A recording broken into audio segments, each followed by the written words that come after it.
এই গাড়িটা হোন্ডা সান্টাফি গাড়ি, 2011 গাড়ি, 21 থেকে ট্যাক্স ফেল আছে। এই গাড়িটা নতুন দাম 22 লাখ টাকা মতো। এখন এই গাড়ির ট্যাক্স ফেল অবস্থায় আমি বিক্রি করবো 1,80,000 টাকা। গাড়ি ফুল অরিজিনাল প্রিন্ট গাড়ি, খুব কম চলা গাড়ি আছে। এদিকে এসে গাড়ির ভিতরটা দেখিয়ে দাও। দীঘায় গেলে এই গাড়িতে হোটেল লাগবে না। গাড়ির সমস্ত সিট ফোল্ডিং আছে। গাড়ি বাইরে যেরকম পরিষ্কার আছে, ভিতরেও পরিষ্কার। গাড়ি দেখতে একদম ব্র্যান্ড নিউ কন্ডিশনের গাড়ি আছে। গাড়ির সমস্ত সিটে এসি আছে। 7 সিটার গাড়ি।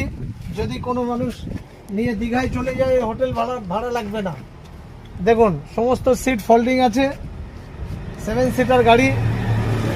যারা পার্সোনাল ইউজ করবেন কিংবা ব্যবসাদাররা যদি ব্যবসা করতে চান, সিটগুলো ফোল্ডিং করে দিয়ে